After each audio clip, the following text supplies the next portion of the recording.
So hi guys, today I'm going to like do like try to do this CMI 2020 problem. It's from part A. It's a multiple MSQ. So it's now it says that okay, it says that let R denote the ring of all continuous functions from R to R. Okay, so basically like they have given R to be C of R, right? Where addition and so they have defined pointwise addition and pointwise multiplication. So it's like it's known to us. Like I mean, we are familiar with this, right?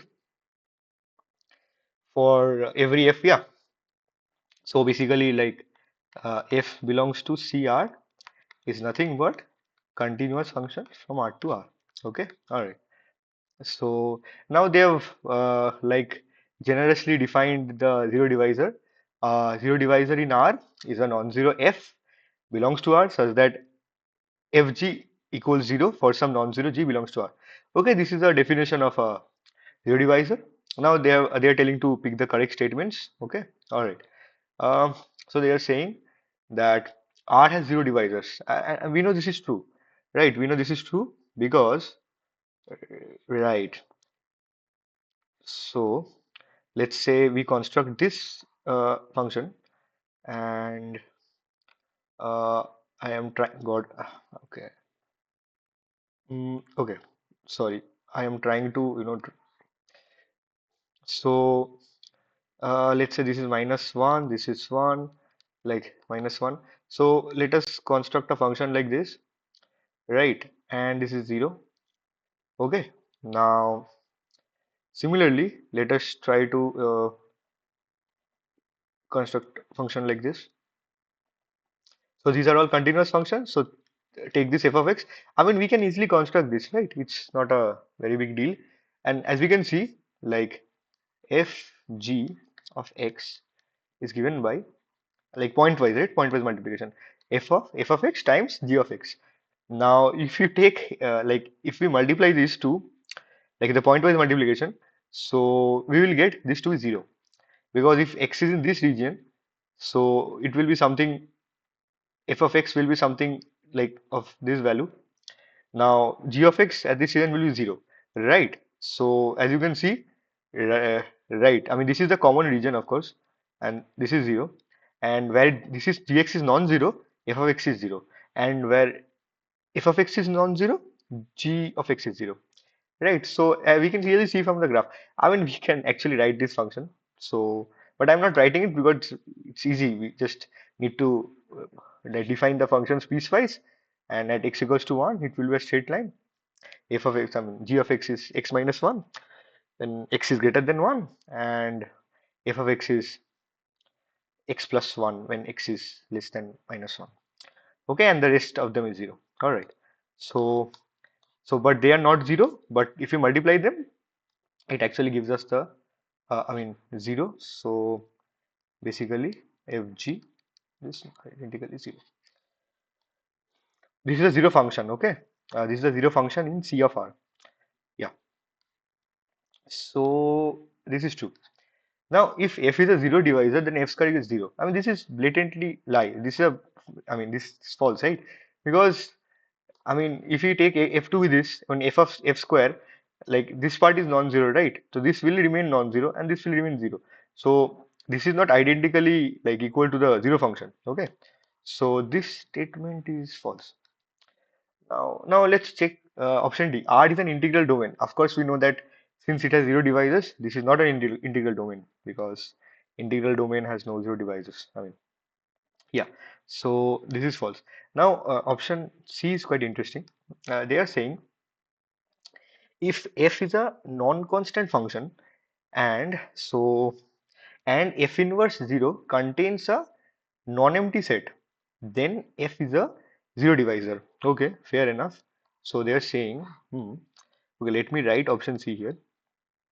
Let's say f is a non-constant function. Let's say, okay, f is non-constant and f of 0 they are saying, and this is nothing but all those x belongs to R such that f of x is 0. right? I mean, this is the set theoretic inverse. Okay, okay. So now this, okay, let me just once again show the options. So they're saying this contains a non-empty open set. So basically, U is non-empty open, right? U is contained in F inverse 0. Okay, so and they are saying if this happens, F is a zero divisor. Okay, and this is actually true statement because a U is not empty open, and we know that. So basically, it will contain an interval. I mean, like this will imply F inverse 0 contains an interval. Because we know that in R, an open set is actually a countable union of intervals, right? Since and F inverse 0, this itself is closed because this is closed, right? F inverse 0 is closed because since F is continuous, F is continuous. So in its interior, it contains an open set, which again implies that it contains an interval because we know that R can be written as countable union of intervals, right? So this contain an interval, say an open interval, say a comma b.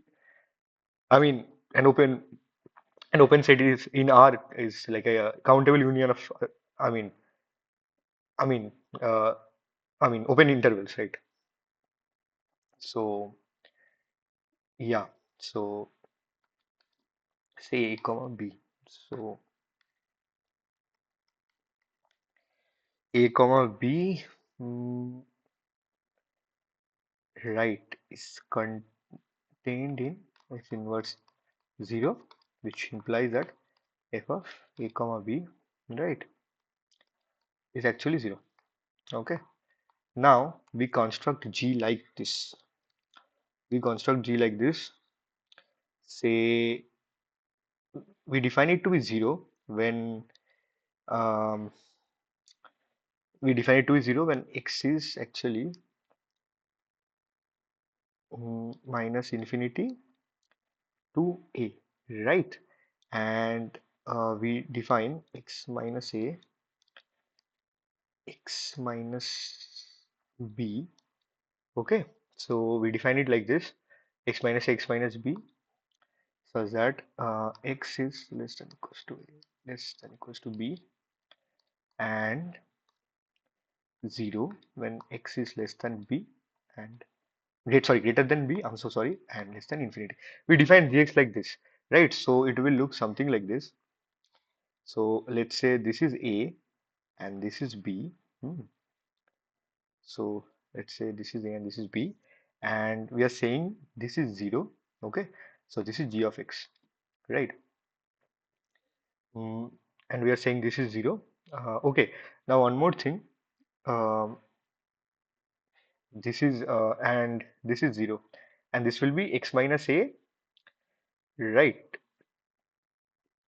So it will be, I think, something like this. Hmm, okay, yeah, something like this. Yeah, okay, sorry, I was actually drawing the negative, like, no, of course, like, it will be something like this, right? Yeah, but we won't take this part because, of course, damn, okay. So, yeah, it will be something like this. So this, and here's a little bump like this. Yeah, I was thinking of making this like this so we can just take a negative sign here. So I think that will be much more, yeah, but let's go with this and this because we know that x minus a, x minus b, if this is a and this is b, it will look something like this. Okay, so it's an upward parabola. So where roots are a and b, of course. So yeah, so as you can see, this is a continuous function with a little bump here.